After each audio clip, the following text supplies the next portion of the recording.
Texans. All smiles back in 2014, right? They draft Clowney, #1 overall. I remember interviewing him. I remember how excited everyone was.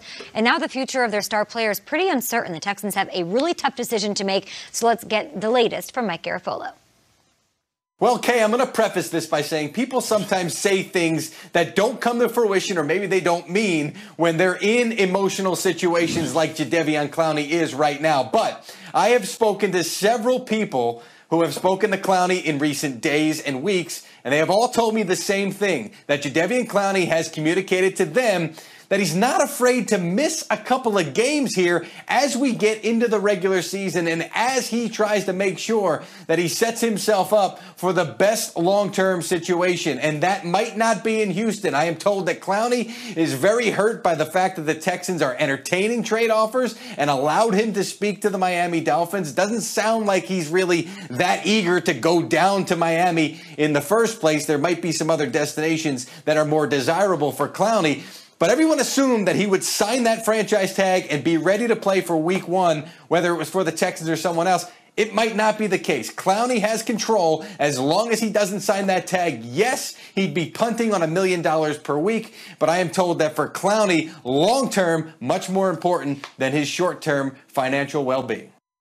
$1 million a week. Wow. And of course, the long term is important. He plays on a team with J.J. Watt, who's dealt with his fair share of injuries.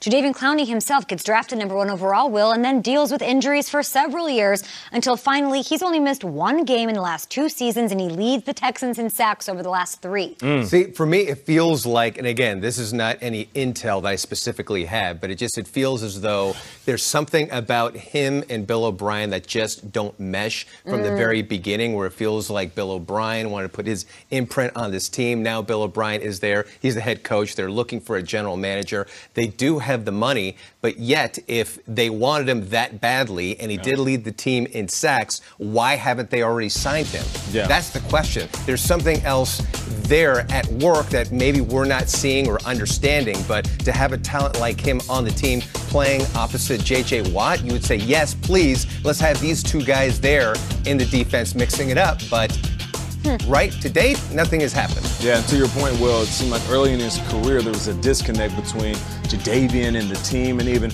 word floating around that, he didn't power through injuries as fast as they would have liked him to, or even like the effort wasn't there 100% of the time. But that sticks with you. It does. But one thing to credit Jadeveon, though, Kay just mentioned it, leading the team in sacks the last few years, like you turn the corner at some point and you prove to be the best guy on the field. And you mentioned it, having J.J. Watt there as a mentor and him looking at J.J. Watt, he's not just looking at J.J. Watt as a football player, he's also looking at J.J. Watt's pockets, which is the reason why he's sitting out. He's saying, all right, listen, I led the team in sacks the last few years. J.J. Watt is making all this money. At some point, you guys got to pay the one who's really putting in the work. So I understand why he's sitting out. And now it's growing apart even further with the team saying, yeah, go ahead and entertain those trade offers, and we're going to listen to him too. Like, that's almost as hard as being traded. As much as the sacks are a big factor, too, Jadeveon Clowney is just as good, if not better, against the run. He's a beast. Like an offensive lineman, when you go in on Wednesdays and you install, all right, who do we have to account for? Clowney and Watt, right? Every single time you break the huddle, where's Clowney at? And they move him around. So, look, Aaron Donald's the most disruptive defensive player in the game. Khalil Mack was probably right behind him.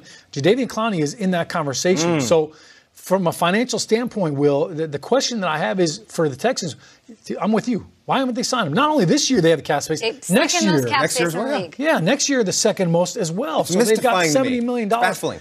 They're not paying Deshaun Watson right now because he's still on his rookie deal. So I don't know why they wouldn't have found a way to make this work. The window is now. Luck is gone. You won the division. You lost to Luck. You lost 2 of your last 3 games of the season to the Indy Colts and Luck. Go make a run. Get everybody on the same page. And it probably has a lot to do with the fact that Mr. O'Brien. And if Bill O'Brien, Bill, you can get it done. You know what? As a coach, you have a chance to go in there and say, look, I got this done. I'm not blaming anything else. I'm not blaming a GM. I've got a chance to just go in there and seal a deal and make everybody happy. We're hoping that the situation is salvaged, that the relationship is salvageable, and that we hear good news about Jadeveon Clowney and all the guys that are missing.